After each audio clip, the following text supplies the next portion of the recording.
Hello, I have decided to make this video to address several things I think mostly very few people demanded from me. So this is the video that is mostly for one personal customer of mine I that I needed to that I need to address. Sorry, it's a little bit difficult to start. I have just recently finished one ritual and my mind is still wandering a little bit. And the topic of the video is mostly for the customer of mine, but I believe maybe this is going to be also presented to very few people that I consider my own Patreons, but I would like to avoid the details about the work that I am doing.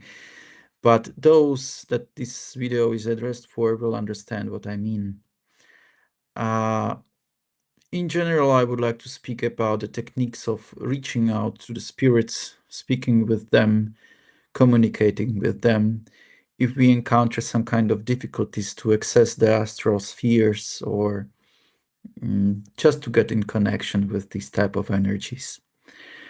So, as you know, I had some difficulties to reach the spirits that I should have been reaching out to.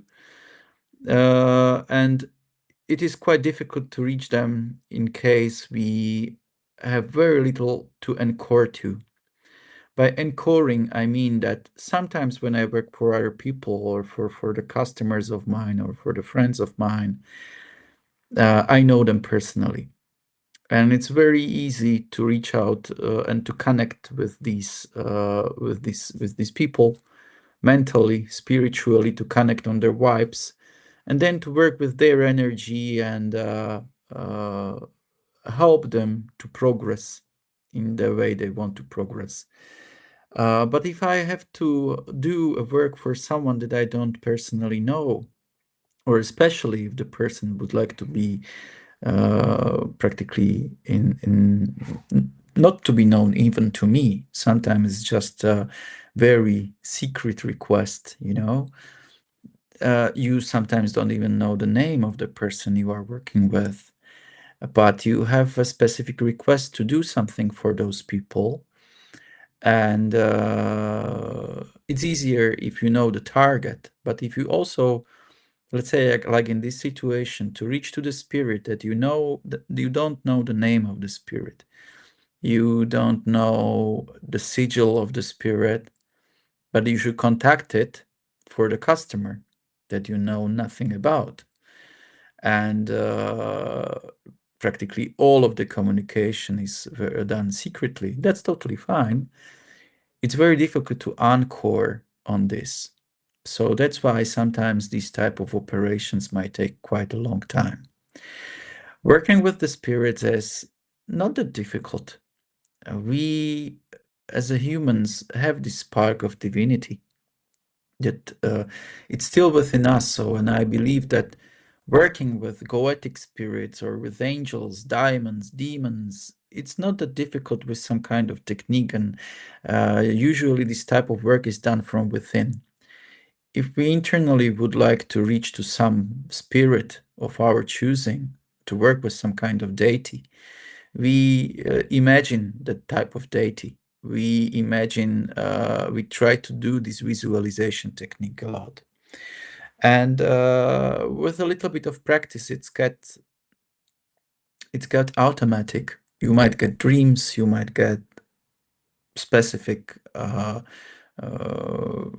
moments of where just the things start to click, and you get the dream. You feel the connection practically immediately. But each of us is consisting of millions of cells, and uh, even our personalities are not set in stone. Who we are, we should is also representing whom we are connecting with. there are myriads of spirits, as there are millions and billions of people. And each of us is getting in touch with something that is more suitable for us. So that's why if I'm asked by someone to reach out to that specific spirit to help on behalf of the client, it's very difficult to do it sometimes because my composition is totally different from yours. That's why sometimes when I get the requests like, could you please reach out to that specific spirit for me? Could you help the spirit to speak to me? Usually I decline that. But this situation, when I really have to dive into the astral without knowing anything, can be challenging sometimes. So I decided to do it, to reach out to the spirit that I don't know, and with very brief understanding of the energy, just to search. And you might say that you are looking for a needle in a hay, that it's practically impossible. You are trying to imagine it's like, you know that there are 7 billion of people in the world, but and you would like to, you don't have the phone number of that person, but you would like to, you are just trying to call the numbers. Yeah, so you can try for millions of time and you will fail millions of time and you will get different reactions. Some people will be angry at you, some people will be just not re-answering the phone and so on. So you can imagine the complexity of such task. Wouldn't it be possible or easier for the person that is looking for my service to look within himself instead? I believe so. So the purpose of the video is how to look in the hay and to find a specific needle. And although I think that I was able to reach out to some spirits, it is very tasking and demanding. And although I might have the connection, I might get the right call, I might not be able to reproduce or to persuade the person to call that another person back. It's like you are reaching to someone and you are telling him, you know, I tried a million times to reach you. I was finally successful. Could you please call back to this person? And the spirit or the guy on the other side will say, no, I don't want to speak to that person, or I don't know, why should I do that? So the call is done and then it can't be repeated again. I try to do it more time. I try to call more times and I'm getting similar answers. You have to reach out to me. He should call me directly. Why is the person not calling me directly? So then I have to go back to the clients or to the client and I have to explain to the person how to use the phone. Sorry for that saying, but it is similar to that. So when we are reaching to the spirits, should first only certain types of spirits are speaking to us, those that are close to us or have some kind of business with us. The spirit must be attracted to us or we are attracted to the spirits, but this is very intimate communication, so it goes both ways. In situations where, and there are several types of spirits. There are good spirits, they're not even like good or bad, but they might have similar effects on us. So if we are persons of even addicted to the meeting with the spirit, something is, we are those that are practically willing, but why? That should be the question. Why am I so obsessed with the need to speak with that certain spirit? Because something was right with that spirit before, because it appeared in my visions, because I'm addicted with this feeling of being in contact with it. And if I am really wanting it, why the spirit is not reacting? How did this first interaction happen? Did it happen in some kind of mm, mental situation? Was it in a dream? Was it under some kind of influence? Was it, why have I triggered this connection at the beginning? And why it's not happening again? Maybe it's for a purpose. Maybe the spirits wants me to be so feeling that way, that I should search, I should search. It's calling me, but you have to understand that there is always an exchange of energy. So those that, usually people that are not working with magic very deeply, or they are working with it, or but we have different kind of talents, and everyone is able to get into magic, but with different results. And working and connecting with the certain type of spirits can be difficult, because it must come from our internal posture. By internal posture, I mean balancing of our own spirits. Yeah, but it's the right thing. We as a person are a mix of emotions, and emotions can be also called in a way, spirits. Yeah, if we um, take it from the position of Paracelsi and alchemic magic, that every person, we are a mixture of things, that we are something like a hive of spirits internally. I know that it might be uh, thought that is a little bit unsettling, but we are changing, our characters are changing. Maybe there was a time to meet with the spirit, and now it's not the time. And maybe later on the time will change, but also our character will change. Because in Goetia, if you are connecting with the spirits, you are mingling you with that spirit. The energy is copulating together. If we work with demons or with negative energies, it's going to affect us. If we work with highly spiritual energies, we have to first tune ourselves to work with them. So always when I have to reach to a specific kind of spirit, I have to tune myself, retune my radio signal to be able to connect. It's very energetically demanding, because I am from different composure, I am from different mixture, and I have to reach that one, that specific one. And also, if I lose the signal, or you lose the signal, and you can't reach the same spirit again, you have to retune yourself again to that same thing that you were in that first initial contact. Maybe that was a not good situation for many of us, or for you, that you have reached that specific spirit in a situation that you don't want to be again. It happens many times to people that are, for example, and I don't mean this personal customer or anyone, for example, drug addicted. Yeah, they might have, or in alcohol intake.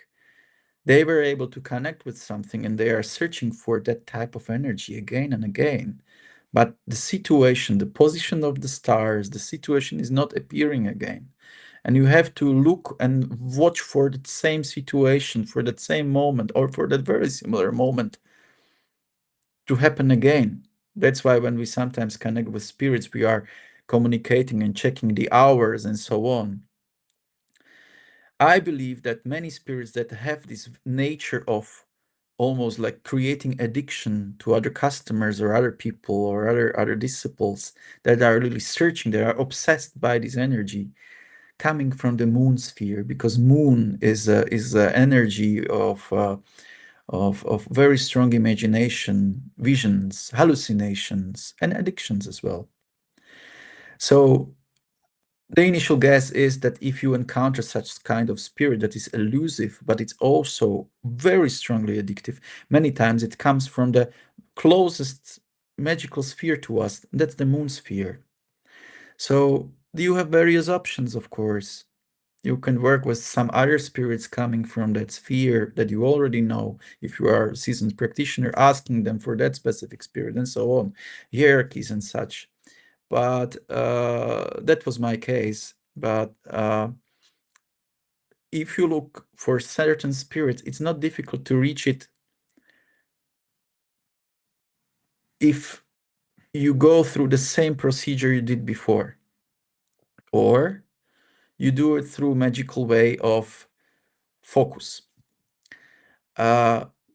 There is a wrong understanding by many practitioners, mostly from the Western hemisphere or working with the Western magic, that we can command the spirit. Yeah, it's not possible to command, because if you are in contact with the spirit, you already become part of the spirit. It's become part of your cells, of your inner spirit. It's not you become part of it. It's not, you are not someone who is like commanding. I can't command the spirit to appear to you or to anyone else. I can maybe persuade, but maybe I can't even persuade if the spirit, they just don't want. Yeah, so you have to reach by yourself. You have to be able to ring the right number. Maybe it will be not taken up. So everyone that is telling you that I can do it for you, it's lying. But how to connect with the spirit, how to ring the number by yourself? Because my reply was, the persons should reach by themselves. The spirit of the moon sphere, of the moon sphere. The spirit is this typical particular spirit, to me, is shown in some kind of animalistic form, in the form of a cat or yellowish eyes. Yeah, something demon-like, something darker is with the spirit. It's elusive, does not want to be connected with immediately, likes to play like a cat with mice. And to reach it first and not become a prey, you have to work with your internal composition first, which means elemental preparation. In Paracelsian magic, we have like fire, earth, water. Yeah, we have the elements that are and wind that are working with us. So that's the anchoring internal. When I want to reach to some spirit, I first sit.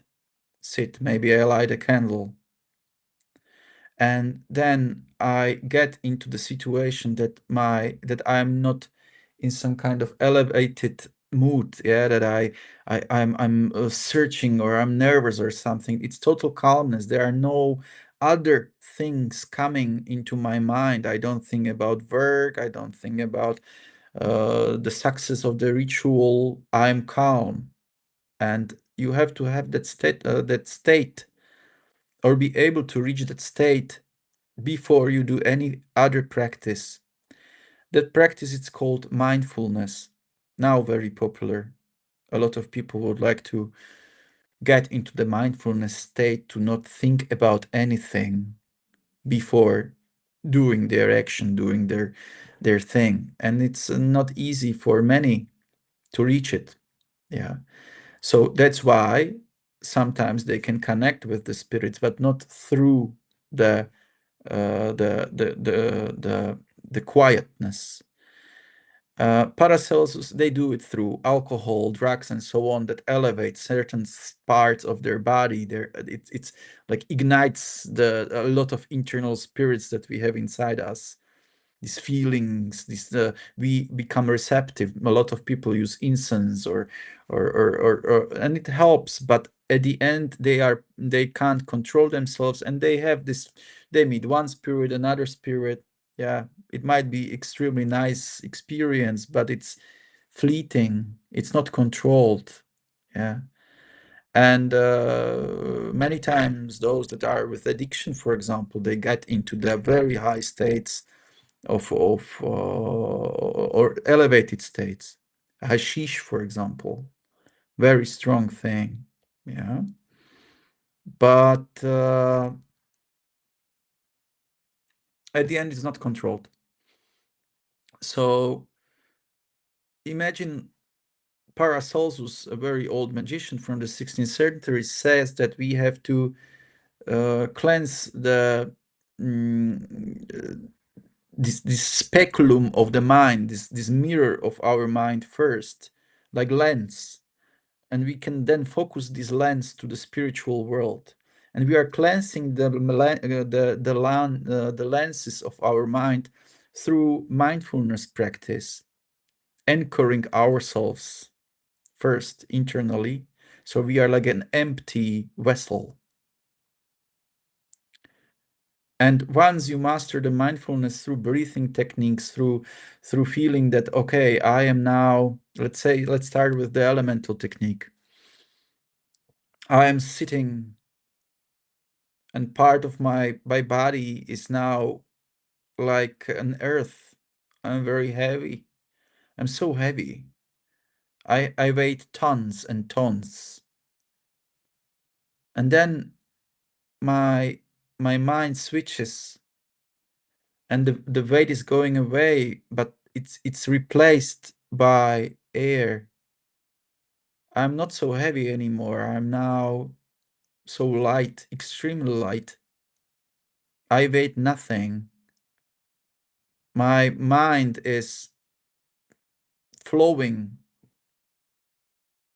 Then it changes. The wind inside me changes. Becomes more colder. It changes into water. I feel the water, the cold, the dreams, the things inside me. It's very deep. I float, and I am water within the water. And then it becomes hot, so hot. There are the air, the water, it changes to magma, to lava, to fire. And you change these four states first, might be in different order. Some might be more appealing to you because you are more inclined to some. And then you take this, that all these four are combined together and creates you in perfect balance. That's a difficult state to achieve. They are all within you. You are part of it. You are it. You are in the center of everything, and everything is centered in you.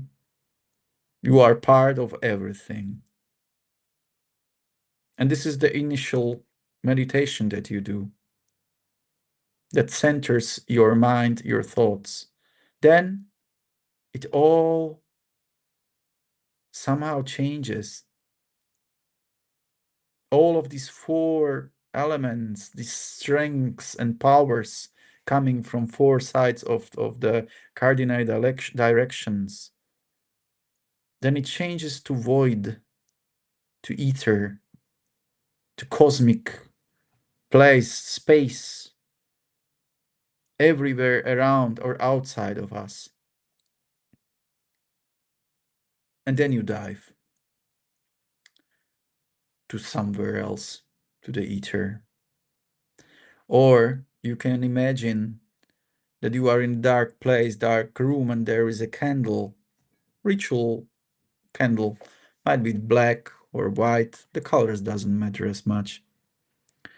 And you look at the candle, or you can imagine the candle if you don't have it, that you are becoming that fire. It's not cold, it's not hot, it has no temperature. You are part of that flame. You are that flame.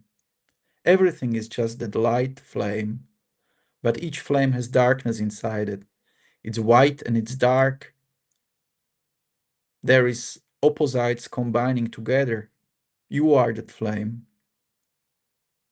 And then you imagine that you somehow push your mind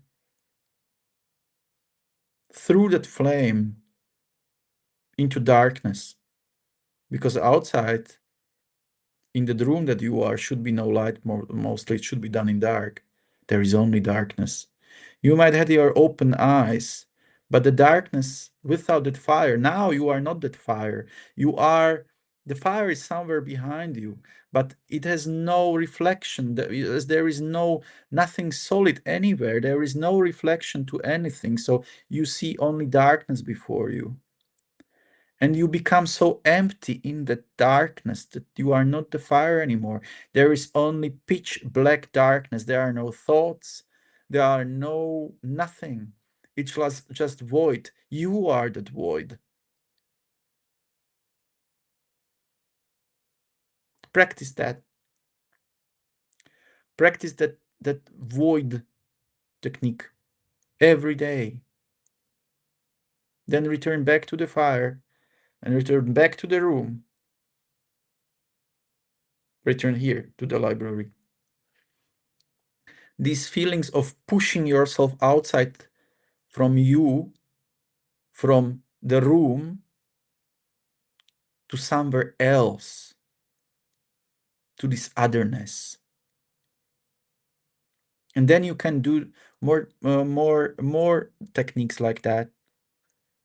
Some imagine that they are sitting in a dark room, or they are sitting in a garden that is dark. How did I reach, for example, this specific spirit? I was in a garden, very dark one. It was night. There were sounds, but I don't care about the sounds. There are woods, forests somewhere around me, but it's a meadow full of dark blooms and flowers.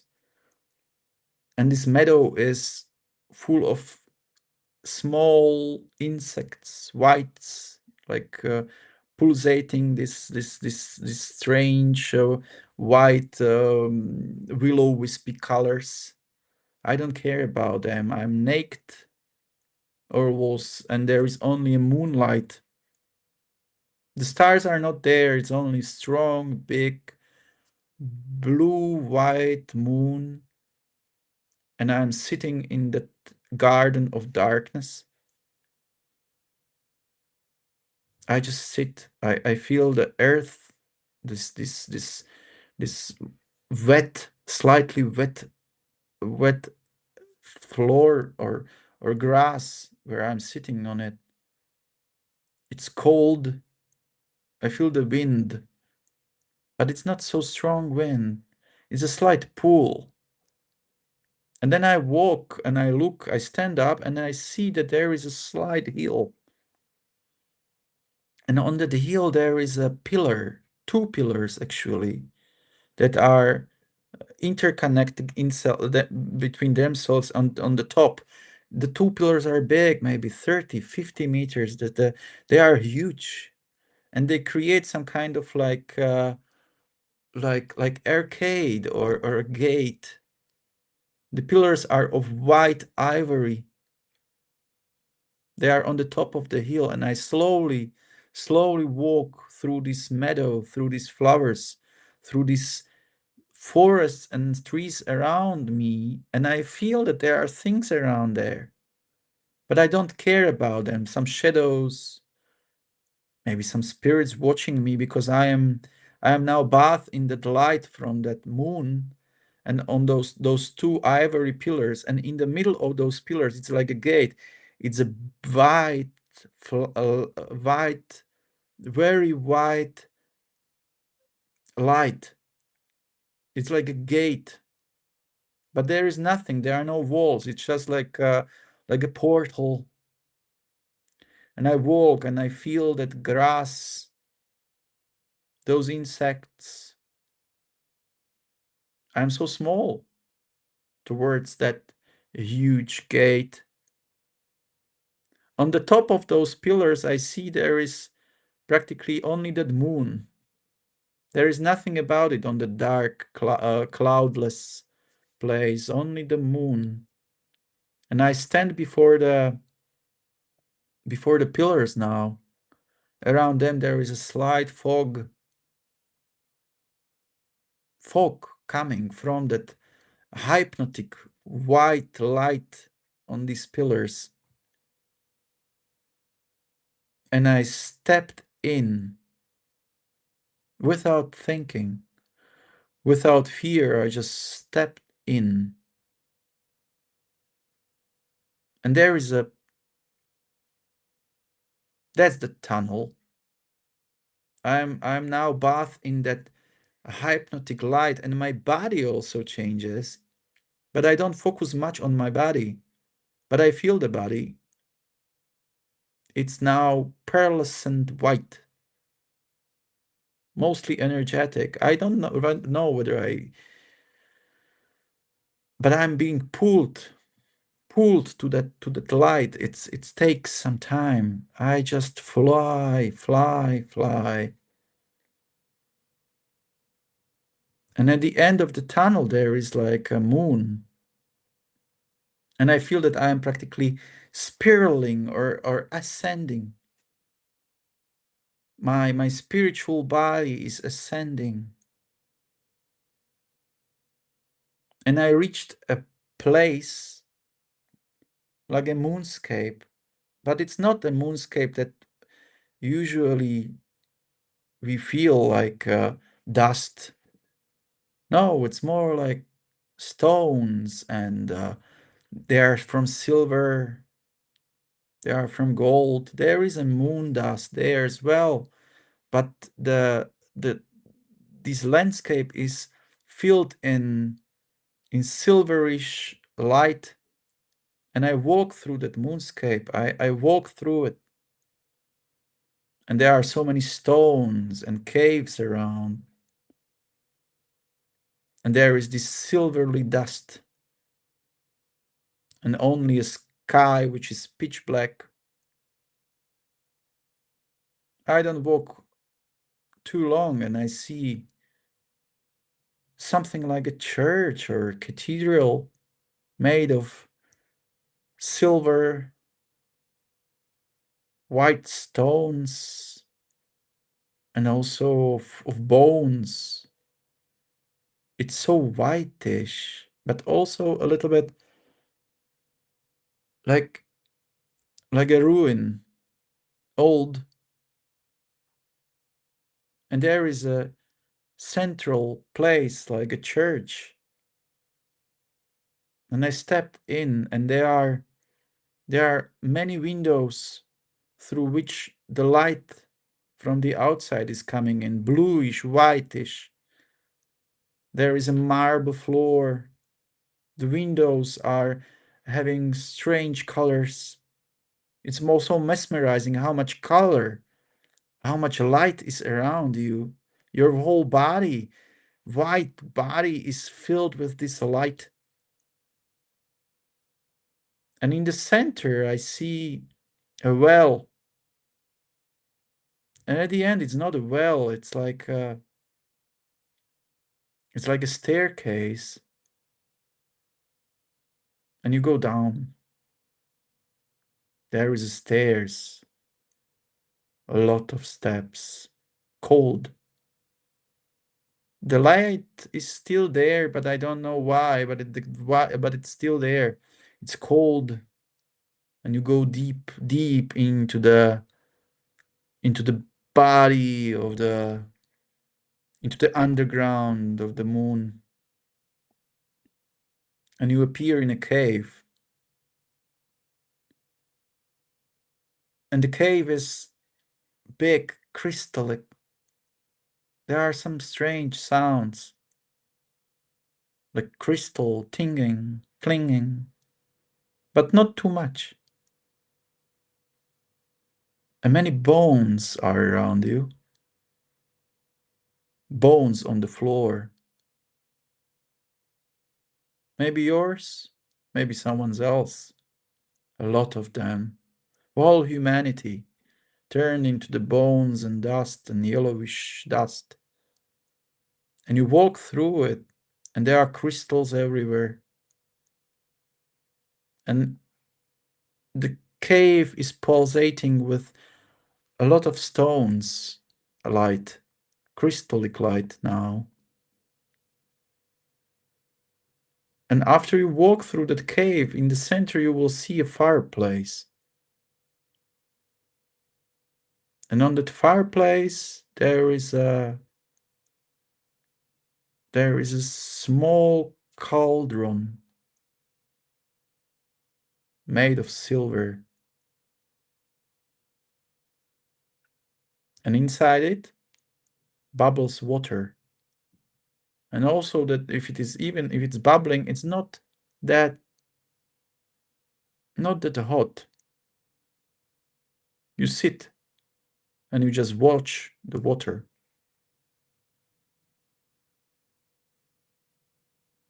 Then you put your silvery hands into that cauldron, but without feeling any type of hot.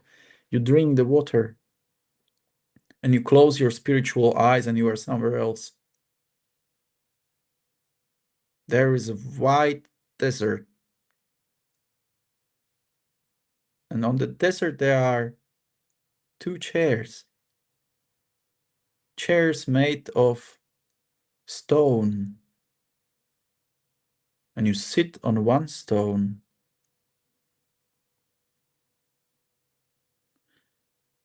And you want to speak to that spirit that you have been looking for so long time.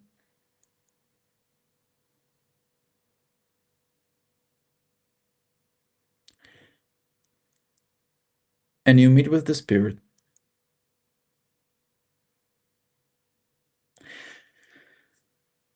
To me, this energy or this visualization, this spirit appeared in a form, but I will not tell you in which form it appeared to me, because it would change the way or the expectations would be destroyed or would make this speculum, this mirror of inner thinking, clouded. The technique that I have described to you is a meditative technique where you practically go room by room, vision by vision, and it focuses you deeper and deeper. At the beginning, you might feel that this is just you are trying to replicate the same vision, but to you it will be different. There might be different things there. The more you will try to walk through this dreamy walk, the more you will realize that the vision is changing and it's specifically made and tailored for you. Very advanced practitioners sometimes does not need this as much, but it's very preferred technique. Some are practically just visualizing the mirror, black mirror that is like totally from blackness. That you are imagine like in a dark room, you watch on the wall and you try to think that there is a mirror totally black. It's so black that it's darker than the darkness. And you try to, it's called painting the mirror black. That's the technique number one. You just watch the imaginative mirror, how black it is. Your vision might shimmer, you might see things differently and so on. But it should be totally pitch black, because it represents the total annihilation of your thoughts, expectations, fantasies, anything. This mirror is total otherness. This mirror is not from this world. The color it represents, there is no such other blackness like this. It's cosmic black. And you try to keep on that thought for a moment. And then you go back to your body and then you are back in your reality. After you do this and you start to feel that this otherness of this mirror, you can imagine that the mirror is not totally black, but it's made from metal. And on that metal, the mirror now reflects. And what it reflects, this metal. Imagine that it reflects very small images, thousands and thousands of images. And they are each of this image is you, representing your life from day one since you have been born until the current time. Every day there is a more image. And there are thousands of these images. From the moment you were a child, from the moment you were doing something, from the moment you felt very bad. It reflects the day by day, the worst days in your life, the days of your utmost joy. It shows you from the child to your current time, the time as you have been changing yourself. But it's all you. All of these pictures represent you.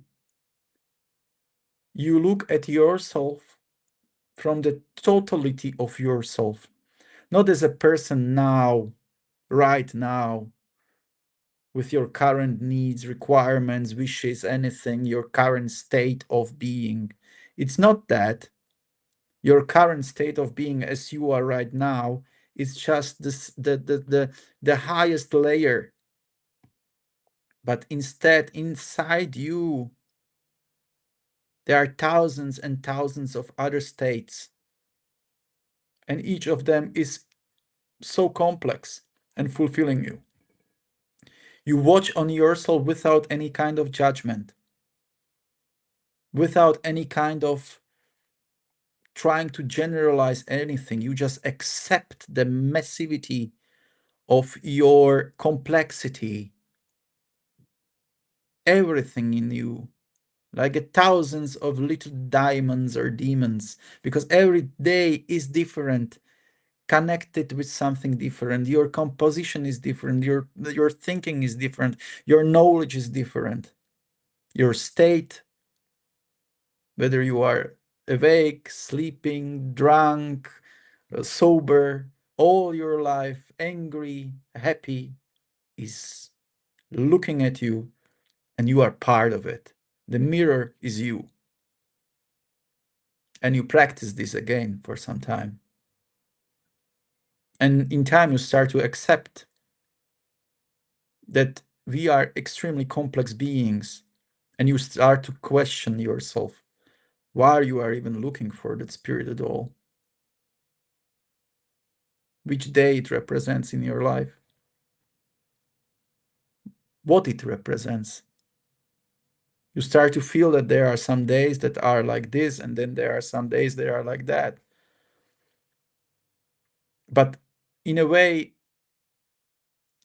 you realize that all of these visions are somehow that you have been influenced by some kind of energies and so on. But now we are looking at it from the perspective of totality. This is the more advanced technique of the anchoring or of the elemental anchoring. This is accepting your complexness and your ever-changing nature. Because every experience that you will have before, now, and in the future will change that next day and next image. We are fluid. And then there is the third technique. Now the mirror is again black because it has nothing to show you anymore. It's fully black again. That mirror is a gate somewhere else. Somewhere where it's not about you, your visualizations, where it's not about your expectations, what you want to see, about the specific spirit you would like to meet with. If you cross this window, this door, this mirror, you will be in the land of the otherness. Everything that you will meet there is different from your current experience. You are not expecting anything. You are just seeing, and you decide to cross the mirror. And the world of wonders awaits. So this is the more advanced technique of the previous moonwalking. So if you are searching for the spirit, you should anchor yourself first, then you cross it. There are other ways, other techniques, sigil walkings, but if you will do this technique, you can meet practically everything you want. You can meet demons, you can meet spirits, you can meet deities. But first, you have to be in state which is the state of absolute, not control, awareness of yourself, of your true nature and dispositions.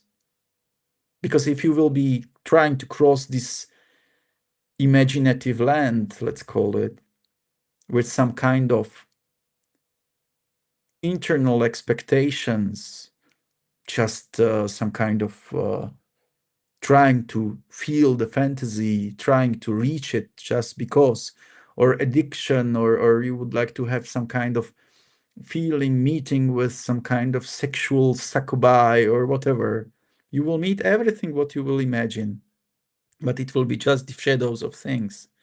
It will be this astral larvae that will be forming themselves according to your expectations so they can take the energy from you. Because nothing in this world is for free. There is no free lunch.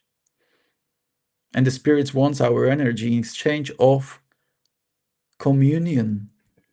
It's a communion. You are becoming part of it. You are really stepping into the otherness, and it's not every experience that you have, whether in reality or real world, like we call material world, this malkut, this kingdom, like Kabbalists call it, is changing you. Every experience. This video is also going to change me. Everything, every experience, because I went through that road that, for example, you have asked me. It changed me. So you are going to be changed as well. So expect that this otherness will become part of yourself. That's what fascinating but also dangerous about magic. Because there are myriads of opportunities and myriads of spirits that we want to get into contact with. But it is changing us. And to return back to that pristine state of innocence, it's not possible. You are already changed. You are already mutated to something else. And you always keep something within you, whether it's genetic memory, whether it's the sin, or it's really the thing that we try to explore. That's why magicians should be always exploring this otherness.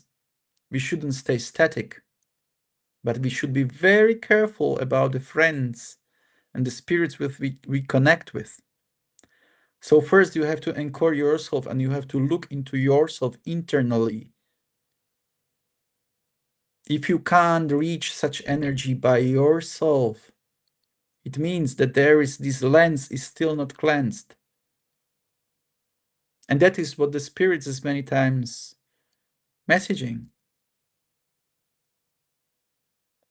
I am not going to tell more because my understanding of the spirit would just change your judgment, your clear judgment of the things. But it's possible to reach it, yes, this way. That's why I consider a lot of books, even the books about Goetia, like Lesser Key of Solomon, practically very primitive grimoires, very dangerous ones. I did a lot of videos about it, but it's very, it's like reading alphabet for first grader. you read some kind of spirit demon. He is good with that, he is bad with that, he looks like this, he looks like that, this is A, this is B, this is C. It's very primitive. There is nothing like that. These are amalgamations, changing with time, with everything. They are specific for each of us. They work with our own, they combine with our own composure. They can be different. It's like taking a medicine. For everyone, the effect is different because we are different. It's so much more fascinating to walk these paths than to just read some kind of book. If you will go with the book, yes, the A will be A. Yeah, there will be some kind of spirit or energy that will, because you are already visualizing and trying to put it into some kind of metrics. Yes, Asmodeus look like this, Lilith looks like that. Yeah, and you are seeing things not as you should, but you see it through very heavy lenses. So open your your inner look into otherness. Every experience with the spirit might be different every other day, and it's very easy to reach them this way. It just requires internal focus and not to go there through some kind of, and I don't mean now, I mean in general, some kind of cheap expectations or a thrill. But be aware that if you are going to connect with the spirit or energy, you will be different the day afterwards. Change is life, but it can go both ways. And yes, there are energies of higher and lesser emanations. And sometimes we become what we are dealing with. It's like having some kind of eating a medicament or eating a plant. It doesn't mean that you get poisoned if you eat mandragora. Yes, probably it might kill a person. But from the magical or spiritual perspective, it's not that I got poisoned by mandragora. We become one. The energy, the consciousness of that plant become part of my energy, my consciousness. And the result is change of my constitution or our constitution. The mandragora is eaten and maybe I'm not alive anymore. Or I got heavy poisoning or change of my state. And it goes with everything what you watch, what you eat, what you see on the social media. That's goetia. Goes is connection with myriads, billions of different things, and the change is unavoidable.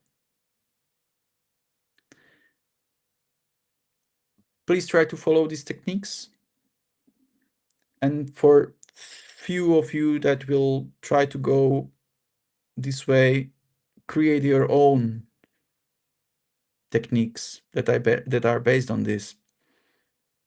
It's much more better, and you can combine it with symbol rituals. There are so many techniques and ways. So I hope I was able to help a little bit.